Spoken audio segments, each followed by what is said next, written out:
इसके पहले भाग का लिंक कमेंट बॉक्स में दे दूंगी। दीवानगी पार्ट 4। लेटर खत्म हुआ तो हैरानी से बोली, ओह तेरी, यह क्या है।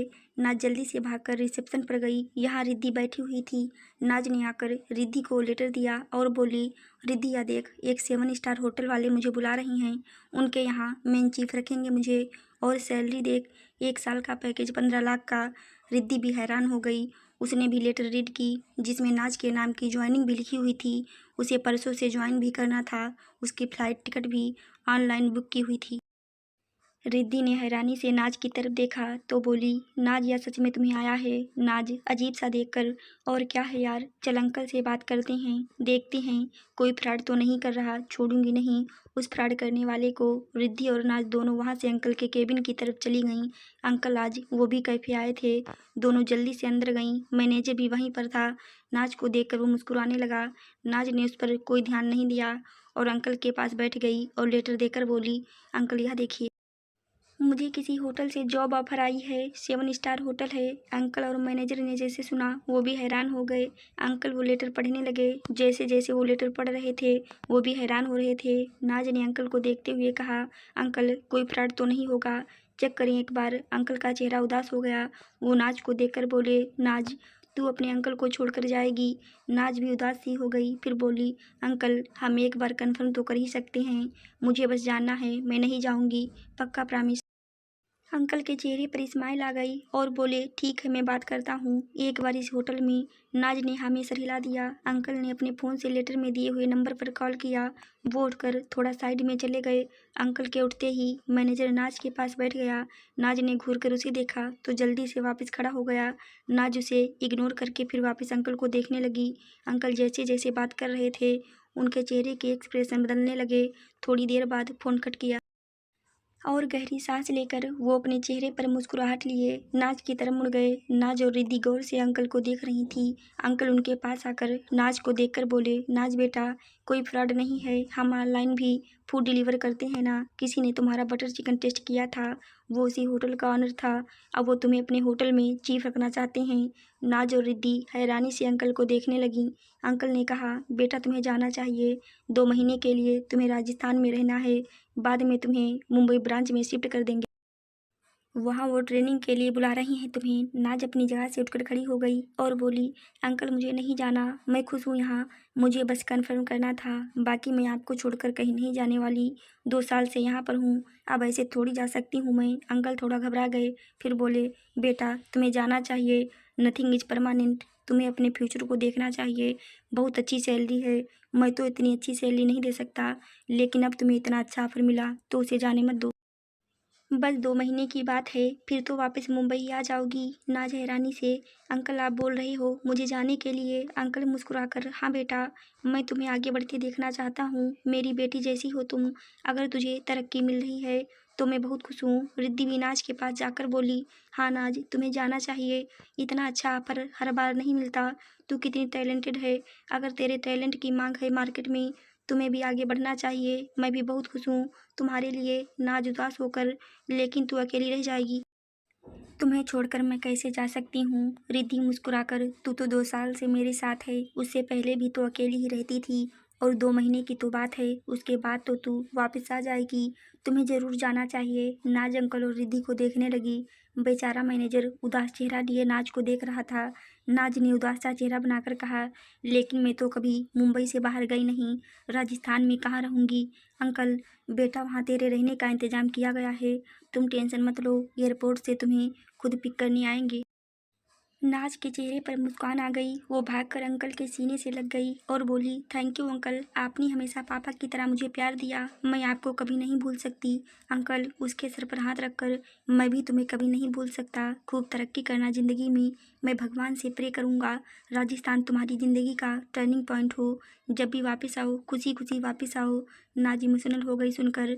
उसने मुस्कुराकर अंकल के गाल पर किस कर दिया। फिर बोली, थैंक यू अंकल, हमारा कैफ़े भी इंडिया का नंबर 1 कैफ़े होगा एक दिन अंकल। भोला सा मुँह बनाकर, मेरा सबसे अच्छा शेफ़ तो जा रहा है। रिद्धि भी इमोशनल हो गई थी। वो अंकल की बात सुनकर बोली, अंकल क्या मैं अच्छी कुक नहीं हूँ? नाज और अंकल रिद्धि को देखने लगे, जो आंखों में आंसू लिए वहाँ खड़ी थी। अंकल ने अपनी बाँह फैला दी। रिद्धि भी आकर अंकल के गले लग गई।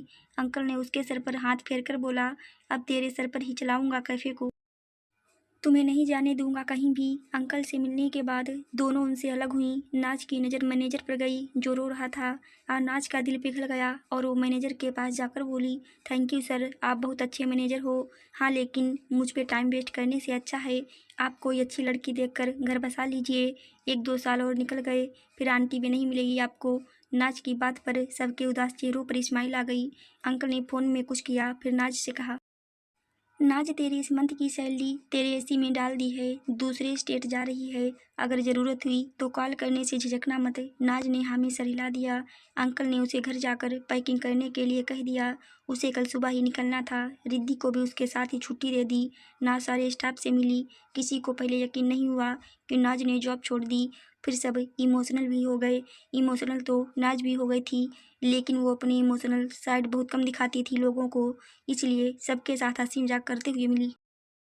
फिर रिद्धि के साथ वो कैफे से चली गई। अंकल की आंखें भी भर आईं और खुद से बोले, सारी मेरी बच्ची, झूठ बोला तुमसे, लेकिन हुकुम शाह ने वादा किया है तुम्हारा ख्याल रखेंगे। वो भगवान है वहाँ के लोगों के लिए, किसी के साथ अन्याय नहीं करते हैं, ना ही होने देते हैं। शायद भगवान ने तुम्हारी ज़िंदगी में कुछ अच्छा लिखा हो, जो खुद हुकुम शाह ने बात की मुझसे तुम्हें वहाँ भेजने के लिए। अंकल खुद ही सोचते रहे, फिर अपनी आंखों में आंसू साफ करके अंदर अपने केबिन में चले गए। मुंबई। अगले दिन सुबह रिद्धि नाज का बैग पैक कर रही थी और नाज अपने कुछ डॉक्यूमेंट पैक कर रही थी। रिद्धि को रोना भी आ रहा था, लेकिन नाज की वजह से वो शांत थी। उसे अब नाज के बिना रहने की आदत नहीं थी।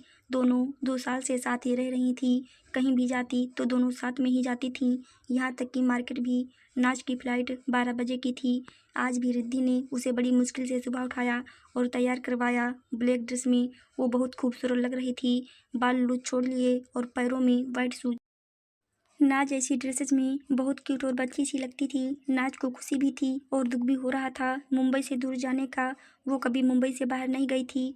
नाज ने डॉक्यूमेंट अपने बैग में डाले और रिद्धि की तरफ देखने लगी, जो सर नीचा किए उसके बैग में थोड़ा बहुत बचा हुआ सामान रख रही थी। नाज रिद्धि के पास आई और उसको अपनी तरफ मोड़कर उसके गले से लग गई। रिद्धि ने भी उसे पकड़ लिया और रोने लगी। नाज की भी आंखें भर आईं और बोली, रिद्धि, अगर तूने यह सब रोना धोना करना है, मैं नहीं जाऊंगी। यार ससुराल थोड़ी जा रही हूँ मैं, जो ऐसे अफसोस जता रही है। रिद्धि रोते रोते हंसने लगी। नाज भी हंस पड़ी। रिद्धि नाज से अलग हुई और उसकी गाल पर किस करके बोली, ध्यान रखना अपना, थोड़ा जुबान पर भी कंट्रोल रखना, अच्छे से बात करना सबसे। नाज घूर कर, क्यों, पहले क्या खराबी है मेरी जुबान में? रिद्धि हंसते हुए, कोई खराबी नहीं है, बस थोड़ा कम बोलना और इधर उधर देख कर थोड़ा सोच कर बोलना। बाकी तो मेरी नाज जैसा कोई नहीं दुनिया में। नाज मुस्कुरा दी और रिद्धि के गले लगकर बोली, थैंक यू रिद्धि, तूने कभी किसी की कमी फील नहीं होने दी। हमारा खून का रिश्ता तो नहीं, लेकिन तेरे लिए मैं भी खून बहा सकती हूँ। रिद्धि, तू खुश रह बस, वहाँ जाकर मुझे भूल मत जाना, नहीं तो अगली फ्लाइट पकड़कर मैं भी आ जाऊँगी। कोई भी ज़रूरत हुई सीधा मुझे फ़ोन करना। नाज ने हाँ में सर हिला दिया। दोनों ने सामान उठाया और लॉबी में आ गईं। दोनों ने टैक्सी बुक की थी, वो भी बस आने ही वाली थी। रिद्धि चाय बनाने लगी तो इतने में नीचे टैक्सी ड्राइवर का कॉल आ गया। दोनों ने जल्दी से सूटकेस लिए और फ्लैट को लॉक करके नीचे आ गईं। 1.5 घंटे बाद वो एयरपोर्ट पर पहुंची। ड्राइवर ने सूटकेस उतार दिया। रिद्धि फिर इमोशनल होने लगी तो नाज ने कस के उसे गले से लगा लिया और 4-5 किस उसकी गाल पर कर दी। रिद्धि ने भी उसकी गाल पर किस कर दी। नाज की फ्लाइट का टाइम हो रहा था तो रिद्धि से मिलकर एयरपोर्ट के अंदर चली गई। रिद्धि ने अपने आंसू साफ किए और वापस टैक्सी में बैठकर घर की तरफ चली गई। दूसरी तरफ राजस्थान में रुद्र अपने ऑफिस में बैठा हुआ था। वो बेचैनी से किसी के फ़ोन का वेट कर रहा था। अपना फ़ोन टेबल पर घुमाए जा रहा था। इतना परेशान वो कभी नहीं हुआ था। अनिरुद्ध भी उसके केबिन में था। उसका भी ध्यान रुद्र पर ही था। वो इरिटेट होकर बोला, आ जाएगी खबर तेरे किए कांड की। रुद्र ने घूरकर अनिरुद्ध को देखा और बोला, करेक्ट योर लैंग्वेज। अनिरुद्ध कांड है या बेचारी लड़की को धोखे से बुला रहा है? उसकी नॉर्मल लाइफ में पता नहीं कहाँ से टप गया तू। रुद्र अनिरुद्ध को देखकर, अनय, हम भले ही उनको अपनी ज़िंदगी का हिस्सा नहीं बना सकते, लेकिन हम उनका फ्यूचर अच्छा ज़रूर करेंगे। अनिरुद्ध, क्यों? तू क्यों करेगा? तूने ठेका लिया है उसका, वो सेल्फ डिपेंडेंट है, कमाई कर रही है, अच्छी लाइफ जी रही है। इंडिया में करोड़ों लोग भीख मांग रही हैं, अगर भला करना है उनका कर। रुद्र घूर कर, ठीक है, राजस्थान में जितने भी भिखारी दिखें सबको सेटल करवा, जितने पैसे चाहिए हमें बता देना, हम दे देंगे। अगली बार से उनकी बराबरी किसी से मत करना। अनिरुद्ध गौर से रुद्र को देखकर, प्यार तो नहीं हो गया? नाज से रुद्र अनिरुद्ध की तरफ देखने लगा। उसने अपनी एक हाथ की मुट्ठी कस ली, फिर एक गहरी सांस लेकर बोला, नहीं, हमें बस जानना है उनको, कोई फीमेल फ्रेंड नहीं है हमारी, हम उनको यह जगह देना चाहते हैं। अनिरुद्ध, सोच लो रुद्र, एक बार फिर दोस्ती प्यार में बदल गई तो बहुत मुश्किल हो जाएगी तेरे लिए। रुद्र, नहीं होगी, अपने माँ साहिब और बाबा साहिब के बिना बड़े हुए हैं हम, अगर उनका जाना हम बर्दाश्त कर सकते हैं तो किसी और का भी कर सकते हैं। अनिरुद्ध, यह तो टाइम बताएगा जब वो वापस जाएगी, कितना बर्दाश्त कर पाते हो तुम। रुद्र, मैं तुम्हें पहले ही बता रहा हूँ भाई, प्यार बड़ी अजीब चीज़ है, एक बार पड़ गया ना तू पागलपन तक जाएगा उसे पाने के लिए। और तू भी जानता है तुम दोनों का मैच सही नहीं है, तेरे दुश्मन ही तुझे जीने नहीं देंगे, और जो अब तेरे दोस्त हैं वो भी दुश्मन बन जाएंगे। बहुत से लोग अपनी अमीर बेटियों की शादी करना चाहते हैं तुमसे, इसलिए मीठे बनते हैं, वो भी दुश्मनी ले लेंगे। पहले कौन सा कम दुश्मन है हमारे, ऐसा ना कि हमारी दुश्मनी उस बेचारी लड़की पर भारी पड़ जाए। रुद्र अनिरुद्ध को देखकर, हम हैं उनको प्रोटेक्ट करने के लिए, वो अब हमारी जिम्मेदारी। रुद्र बोल ही रहा था, उसका फ़ोन बजने लगा।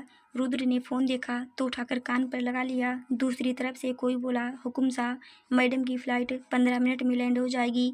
रुद्र की हार्ट बीट बढ़ने लगी। यह बात सुनकर वो शांत स्वर में बोला, उनको सेफ्टी से महल तक ले आइए, वो कुछ भी बोलें कोई जवाब नहीं देगा उनके सवालों का। एंड मेक श्योर अगर किसी की उंगली भी उनको टच हुई वो हम खुद अपने हाथों से काटेंगे। विद रिस्पेक्ट उनको महल में लाया जाए, और जब वो बाहर आ जाएं अपना फ़ोन ऑन कर रखिए। सामने से थोड़ी घबराहट वाली आवाज़ आई, जी हुकुम सा। अनिरुद्ध बड़े ध्यान से रुद्र को देख रहा था। रुद्र के चेहरे पर एक अलग ही सुकून था। रुद्र ने कॉल कट किया और चेयर से उठकर बिना अनिरुद्ध को देखे बाहर जाते हुए, चलो महल जाना है हमें। अनिरुद्ध सोफे से उठते हुए, हाँ चलो भाई, तैयारी भी करनी है, हुक्मरानी साजो आ रही हैं हमारी। रुद्र के कदम रुक गए और पीछे मुड़कर घूर कर अनिरुद्ध को देखने लगा। अनिरुद्ध हंसने लगा और बोला, मजाक था। अनिरुद्ध बोलकर चला गया। रुद्र उसे घूरकर देखता रहा, फिर वो भी अनिरुद्ध के पीछे चला गया। रोनी बाहर ही खड़ा था। सब नीचे आ गए और अपनी कार में बैठकर महल की तरफ चले गए। दूसरी तरफ नाज की फ्लाइट जयपुर एयरपोर्ट पर लैंड हो गई। आज पहली बार वो फ्लाइट पर सफ़र करके आई थी। खूबसूरत चेहरे पर स्माइल लिए और एक हाथ सूटकेस लेकर दूसरे हाथ में अपना पिट्ठू बैग की डोरी पकड़े वो इधर उधर देखते हुए बाहर आ गई। उसको सब कुछ बड़ा इंटरेस्टिंग लग रहा था। वहाँ कुछ लड़कों की नज़रें बस नाज पर ही जा रही थी, लेकिन नाज बिना किसी की तरफ ध्यान दिए बाहर की तरफ आ रही थी। फिर उसे एक काले कपड़े पहने आदमी के हाथ में नाज अवस्थी के नाम का बोर्ड देखा तो उसकी तरफ चली गई और बोली, हेलो सर, माई सेल्फ नाज अवस्थी। वो रुद्र का भेजा हुआ बॉडीगार्ड था। उसने जैसे ही सुना वो जल्दी से सर झुकाकर बोला, आइए मैडम। नाज को बड़ा अच्छा लगा उसका ऐसे रिस्पेक्ट करना। वो मुस्कुराकर बोली, चलिए गार्ड मैडम, अपना बैग दे दीजिए। नाज ने मुस्कुराकर अपना सूटकेस उसे दे दिया और उसके साथ चलने लगी। बाहर आते ही 3 गार्ड और नाज के आसपास चलने लगे। नाज ने देखा तो थोड़ा घबरा गई। सारे इतने हट्टे कट्टे, वो मासूम सी छोटी सी बच्ची अकेली उनके बीच चल रही थी। वो सूटकेस पकड़े हुए गार्ड से बोली, इतने लोग क्यों लेने आए हैं, कोई सेलिब्रिटी थोड़ी हूँ मैं। गार्ड नम्रता से, मैडम हमें ऊपर से ऑर्डर। नाज, ऊपर से कहाँ से, खुद भगवान ने भेजा है, ऊपर तो वहीं रहते हैं। कहीं आप सब यमराज तो नहीं, कहीं मेरे मरने का टाइम तो नहीं हो गया। यमराज ऐसे आप जैसे सांड की तरह ही दिखते हैं। नाज की बात पर सारे गार्ड हैरानी से उसे देखने लगे। सब एक दूसरे का मुंह देखने लगे। उसकी बेवकूफ़ी पर उनको हंसी आ रही थी, लेकिन बेचारे को हंसना भी अलाउड नहीं था। और कोई था जो नाज की बात पर हंस रहा था। वो था अपने कान पर ब्लूटूथ लगाए नाज की बातें सुन रहा हमारा रुद्र। 5 दिन बाद उसकी आवाज़ सुन रहा था। चेहरे पर स्माइल भी इतने दिनों बाद आई थी उसके। उसके साथ वाली सीट पर बैठा अनिरुद्ध उसे देख रहा था। वो समझ गया आफत की पुड़िया आ चुकी है। उसने अपना सर झटका और अपना फ़ोन चलाने लगा। नाज को जब जवाब नहीं मिला तो वहीं रुक गई और सबकी तरफ मुड़ गई। सब हाथ पीछे करके नज़रें नीचे किए खड़े हो गए। नाज ने सबकी तरफ बारी बारी देखा और बोली, अरे बोल क्यों नहीं रहा कोई? मैं पागल थोड़ी हूँ जो अकेले ही बोले जाऊँगी। अरे भाई बोलो, इतने लोग क्यों भेजे हैं मुझे लेने के लिए? बनानी तो मुझे सब्जियाँ ही हैं होटल में जाकर। इतना स्पेशल ट्रीटमेंट किस खुशी में? रुद्र सुन रहा था। उसने गार्ड से कुछ तो कहा। गार्ड ने बड़ी पॉलिटली नाज से कहा, मैडम हमारे होटल के रूल्स हैं, सबको ऐसे ही सेफ्टी से लेकर जाया जाता है। नाज अपनी आंखें छोटी करके गार्ड को देखकर बोली, सच बोल रही हो आप? अगर कोई छेड़छाड़ की तो मैंने अपने अंदर ट्रैकर फिक्स करवाया है, सीधे पुलिस स्टेशन से लिंक करता है और यहाँ राजस्थान का राजा मेरा रिलेटिव है, होटल बंद करवा दूंगी। सारे गार्ड हैरान हो गए। उनको तो समझ ही नहीं आ रहा था कैसे रिएक्ट करें। रुद्र की फिर हंसी निकल गई। उसने अपना सिर पीछे सीट पर टिका लिया और आंखें बंद करके बस मज़े से नाज की बातें सुनने लगा। गार्ड, मैडम आप गलत समझ रही हैं, हमारे सर ने आपको सेफली लेकर आने को कहा है। नाज, गौर से एक नज़र सबको देख। ठीक है, जैसे नज़रें झुकाकर खड़े हो, लग तो शरीफ ही रहे हो, फिर भी क्लियर कर दूं, मुंबई में मेरा साइड बिजनेस कराटे सिखाने का था। तुम सब जैसे 10 को तो मैं ऐसे ही धूल चटा दूं। नाज की बात पर सब गार्ड को हंसी आने को हो गई। बेचारे आंखें झुकाए अपनी अपनी हंसी दबाने की कोशिश करने लगे और हमारे रुद्र तो इस बार खुलकर हंसने लगे। उनको ऐसे हंसते देखकर अनिरुद्ध रोनी मुड़ के उसे देखने लगे। अनिरुद्ध ने उसे घूर कर कहा, हुकुम सा, आपको यह सब शोभा नहीं देता। कोई पागल कहेगा आपको। हमें पता है आपकी बंदी की बातों पर हंसी आ जाती है सबको, लेकिन थोड़ा कंट्रोल में रहिए। अब अनिरुद्ध की बात सुनकर रोनी को हंसी आने लगी। वो जल्दी से आगे की तरफ मुड़कर बैठ गया। रुद्र से देखकर बोला, अनय, तुम्हें नहीं लगता तुम आजकल कुछ ज़्यादा बोल रहे हो? अनिरुद्ध रुद्र की तरफ मुड़कर, और तुम्हें नहीं लगता तुम अजीब बिहेव करने लगे हो? रुद्र ने एक नज़र अनिरुद्ध को देखा, फिर इग्नोर करके आंखें बंद करके सीट से सर लगाकर बैठ गया। दूसरी तरफ नाज बॉडीगार्ड के साथ कार के पास आई। कार को देखकर नाज हैरान हो गई। रुद्र ने उसके लिए रोल्स रॉयल भेजी थी, वो भी दो दो गाड़ियाँ आई थी। नाज का मुंह हल्का सा खुल गया और बोली, मेरे लिए इतनी महंगी गाड़ी भेजी है? गार्ड ने हमें सर हिला दिया। नाज एक्साइटेड हो गई और अपना फ़ोन निकालकर जल्दी से कैमरा ऑन करके गार्ड को देते हुए बोली, भैया फ़ोटो क्लिक करना, मेरी 2-4 कार के साथ मुझे मेरी फ्रेंड को भेजनी है। नाज की बात सुनकर गार्ड हड़बड़ा गए। रुद्र उनकी बैंड बजा देगा अगर उन्होंने ऐसा किया तो। गार्ड ने फ़ोन नहीं पकड़ा तो नाज बोली, अरे करिए ना क्लिक, पहली बार ज़िंदगी में करोड़ों की कार में बैठने वाली हूँ, कोई मेमोरी तो होनी चाहिए, फिर तो रोज़ रिक्शा के ही चक्कर लगाने हैं। रुद्र भी उसकी बातें सुन रहा था। उसने गार्ड से कहा, क्लिक एयर फोटोज। रुद्र का ऑर्डर सुनकर गार्ड ने फ़ोन ले लिया। नाच कार के पास जाकर बड़े स्टाइल से फ़ोटोज करवाने लगी। वो बहुत अच्छे अच्छे पोज दे रही थी। 10-12 फ़ोटोज करवाकर नाज ने उसे फ़ोन ले लिया और बोली, चलिए चलते हैं, भूख भी बहुत लगी है, होटल में जाकर सबसे पहले खाऊंगी कुछ। गार्ड ने जल्दी से उसके लिए कार का दरवाज़ा खोल दिया। नाज को बड़ी अमीरों वाली फीलिंग आई। वो मुस्कुराकर कार में बैठ गई। कार अंदर से भी इतनी ही खूबसूरत थी। एक गार्ड ड्राइविंग सीट पर और दूसरा पैसेंजर सीट पर बैठ गया। पीछे की सीट पर सिर्फ नाज ही बैठी थी, बाकी गार्ड पीछे वाली कार से आ रहे थे। गार्ड ने कार स्टार्ट की। नाज ने अपने फ़ोन से रिद्धि को कॉल लगा दिया। 2 रिंग में रिद्धि ने फ़ोन उठा लिया और बोली, हाँ नाज पहुँच गए अच्छे से। नाज खुश होते हुए, पूछ मत रिद्धि, क्या स्पेशल ट्रीटमेंट दे रही हैं मुझे? तुझे पता है रोल्स रॉयल में आए हैं लेने। मैंने गूगल पे चेक किया, 7.5 करोड़ की कार। दोनों आगे बैठे गार्ड ने एक दूसरे की तरफ देखा। उनको हंसी आने लगी। दोनों नाक से मुंह छुपाकर साइलेंट हंसने लगे और दूसरी तरफ रुद्र भी मुस्कुराते हुए उसकी बातें सुन रहा था। वो लोग महल आ गए थे। रुद्र अपने कान पर ईयरबड्स लगाए मुस्कुराते हुए महल के अंदर आ गया और सीधा अपने रूम की तरफ ही गया। दूसरी तरफ नाज रिद्धि से बात कर रही थी। रिद्धि ने उसकी बात सुनकर खुश होकर कहा, सच्ची? नाज एक्साइटेड होते हुए, और तुझे पता है मेरे लिए हट्टे कट्टे सांड जैसे 4 बॉडीगार्ड भेजे हैं। नाथ की बात सुनकर गार्ड को खांसी आ गई। दोनों एक दूसरे को देखने लगे। दोनों ने इतनी मेहनत से बॉडी बनाई थी। नाज ने 1 सेकंड में धज्जियां उड़ा दी। दूसरी तरफ रुद्र सोफे पर सर लगाकर जोर से हंसने लगा। वो पहली बार इतना खुश हो रहा था। दरवाजे पर खड़ा अनिरुद्ध उसे देख रहा था। अनिरुद्ध के चेहरे पर भी स्माइल आ गई। वो रुद्र को देखते हुए बोला, तुम्हें देखकर लग रहा है रुद्र, कहीं ना कहीं नाज तेरे लिए बेस्ट है। अगर सच में तुम्हें उससे प्यार हो गया, मैं भी हर कोशिश करूँगा उसे राजस्थान के माहौल में ढालने जैसे तैयार कर सकूँ। 1 घंटे बाद गार्ड नाज को लेकर महल में आ गए। नाज 1 घंटा रिद्धि से ही बात करती रही। दोनों गार्ड उसकी बातें सुनकर बड़ी मुश्किल से अपनी हंसी रोक रहे थे और रुद्र बस सोफे पर बैठा मुस्कुराते हुए उसकी बातें सुने जा रहा था। उसने शूज वगैरह कुछ भी नहीं उतारे थे। बस जब से महल में आया था तब से वो सोफे पर बैठा हुआ था। अब ब्लूटूथ उतार कर उसने फ़ोन अपने कान में लगा लिया था, लेकिन जैसे ही उसे पता चला वो महल के बाहर आ गई है, रुद्र की हार्ट बीट तेज हो गई। उसने अपनी आंखें बंद कर ली और फ़ोन बंद कर दिया। फिर धीरे से बोला, आपका स्वागत है नाज, ज़्यादा मत डांटना, हमें थोड़ी बहुत इज्जत है हमारी यहाँ पर। रुद्र अपनी ही बात पर हंसने लगा। फिर उठकर खुद को शीशे में देखते हुए अपने बाल ठीक करने लगा। दूसरी तरफ महल के बाहर नाज की कार महल के बाहर आकर रुकी। उसने अपना फ़ोन बंद किया तो शीशे के बाहर देखने लगी। जैसे ही उसने देखा उसकी आंखें बड़ी बड़ी हो गईं। इतने में गार्ड ने उसकी साइड का दरवाज़ा खोल दिया। नाज सेंस में वापस आई और अपना पिट्ठू बैग उठाकर कार से बाहर निकली। इतना बड़ा महल जैसा होटल देखकर बोली, राजस्थान में ऐसे महल जैसे होटल होते हैं, हमारे मुंबई में तो बड़ी बड़ी बिल्डिंग्स हैं। गार्ड ने कुछ नहीं कहा। नाज उनकी तरफ देखने लगी। फिर उसको सामने से 3 लेडीज घाघरा चोली पहने हाथ में पूजा की थाली लिए उसकी तरफ आती हुई दिखी। नाज उनकी तरफ देखने लगी। वो तीनों लेडीज भी नाज को नीचे से लेकर ऊपर तक देखने लगी। नाज ने फ्रॉक पहनी थी जो उसके साइज तक थी। वो बच्ची सी लग रही थी। उनके यहाँ लड़कियाँ ऐसे कपड़े बहुत कम पहनती थीं और ऊपर से उसकी खूबसूरती देखकर भी उसे देख रही थी। वो नाज को देखती हुई आई और फिर मुस्कुराकर उसकी आरती करने लगी। नाज तो कुछ बोल ही नहीं पाई। पहली बार उसकी बोलती बंद हो गई। ऐसा माहौल उसने कभी नहीं देखा था, तो वो बस कन्फ्यूजन में देखे जा रही थी। नाज की आरती हो जाने के बाद एक औरत ने कहा, खम्मा गड़ी बिटिया, आपका स्वागत है।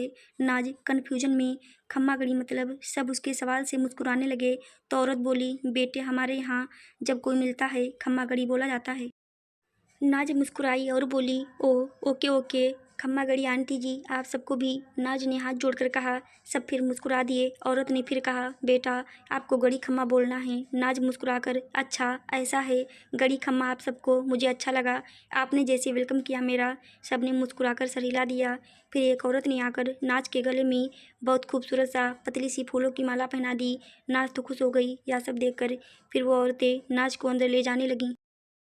नाज अपना पीठू बैग कंधे पर टांगे एक हाथ से उसकी तनी को पकड़े गले में फूलों की माला पहने इधर उधर देखते हुए आ रही थी। वो जैसे ही महल के अंदर एंटर हुई तो एक पल के लिए मंत्रमुग्ध हो गई। बहुत ही खूबसूरत था महल अंदर से। वो चारों तरफ अपनी नज़रें घुमाने लगी, लेकिन फिर उसे यह किसी होटल जैसा नहीं लगा। तो सबकी तरफ देखकर बोली, यह कहाँ हैं हम, यह होटल तो नहीं लग रहा। सारे सर्वेंट और गार्ड एक दूसरे को देखने लगे। नाज आंखें छोटी करके सबको देखने लगी। किसी ने उसकी बात का जवाब नहीं दिया तो उसको शक सा होने लगा। फिर वो गार्ड की तरफ देखकर बोली, कौन सी जगह पर लेकर आए हो मुझे, जल्दी बताओ, तुम सब जानते नहीं हो मुझे, जल्दी बताओ होटल की जगह यहाँ क्यों लेकर आए हो। ना सबको घूर कर देख रही थी। तभी सीढ़ियों की तरफ एक आवाज़ आई, हमारे कहने पर लेकर आए हैं वो। सब उस आवाज़ की तरफ देखने लगे। नाज ने जैसे ही देखा आंखें हैरानी से बड़ी हो गईं। सीढ़ियों पर रुद्र अपनी दोनों जेब में हाथ डाले खड़ा था और उसे ही देख रहा था। अनिरुद्ध और रोनी भी साइड में खड़े थे। नाज पहले तो देखती फिर जोर से बोली, आप क्या कर रही हो यहाँ। सब घबरा गए। नाज ने बहुत जोर से चिल्लाकर यह बात बोली थी। अनिरुद्ध ने रोनी के कान के पास जाकर कहा, अब तो रुद्र गया, यह आपद की पुड़िया जीना हराम कर देगी इसका। रोनी हंसने लगा और बोला, मुझे भी यही लग रहा है, लेकिन मज़ा बड़ा आता है उसकी बातें सुनने का। अनिरुद्ध और रोनी दोनों की हंसी निकलने लगी, लेकिन फिर मुंह बंद करके खड़े होकर देखने लगे। रुद्र शांत ही खड़ा था। नाज की बात से नाज घूरकर उसे देख रही थी। रुद्र ने एक गहरी नज़र उसे देखा, फिर थोड़ा जोर से बोला, प्रस्थान। रुद्र के बोलते ही सब सर्वेंट और गार्ड वहां से जल्दी से खिसक गए। अब वहां पर नाज और रुद्र के अलावा अनिरुद्ध और रोनी थे। रुद्र बड़े स्टाइल से धीरे धीरे नीचे आया। नाज उसे देख रही थी। उसका ऑरा देखकर इम्प्रेस तो वो भी हो जाती थी, लेकिन अपनी अकड़ के आगे वो मानती नहीं थी उसे कुछ। रुद्र को नीचे आता देखकर नाज भागकर उसके सामने जाकर खड़ी हो गई। रुद्र वहीं पर रुक गया। नाज गुस्से से थोड़ा और करीब जाने लगी तो रुद्र एक कदम और पीछे हो गया और शांत आवाज में बोला, नाज आप थोड़ा दूर रहकर बात करेंगे। रुद्र के मुंह से अपना नाम सुनकर कुछ पल के लिए वो खोसी गई, लेकिन फिर गुस्से से बोली, मुझे यहाँ क्यों बुलाया है, मेरी जॉब की ज्वाइनिंग है आज। अगर आपकी वजह से मैं लेट हुई तो छोड़ूंगी नहीं आपको। ज़्यादा शरीफ मत बनिए, आपसे ज़्यादा शरीफ हूँ मैं, 22 साल की हूँ, अभी तक एक बॉयफ्रेंड भी नहीं बनाया मैंने। तो ज़्यादा फील मत करवाइए कि मुझे बहुत शौक है आपके पास आने का, इतनी बुरी चॉइस भी नहीं है मेरी। आप ज़्यादा मत बातें करिए, होटल की जगह यहाँ क्यों लेकर आए बॉडीगार्ड मुझे। रुद्र शांति से उसकी बात सुनता रहा। अनिरुद्ध और रोनी अपनी हंसी दबाते हुए वहीं खड़े मजे लेने लगे। रुद्र ने नाच के चुप होते ही 5 कुछ सेकंड उसे देखने के बाद शांत आवाज में बोला, आपको राजस्थान हमने बुलाया है। नाज ने सुना तो रुद्र का चेहरा देखने लगी, फिर बोली, देखिए मिस्टर, मैं बिल्कुल बोलने के मूड में नहीं हूँ। मैं पहली बार राजस्थान आई हूँ, ज़्यादा पता नहीं है अभी यहाँ का। मुझे होटल जाना है जल्दी, मेरी ज्वाइनिंग है आज।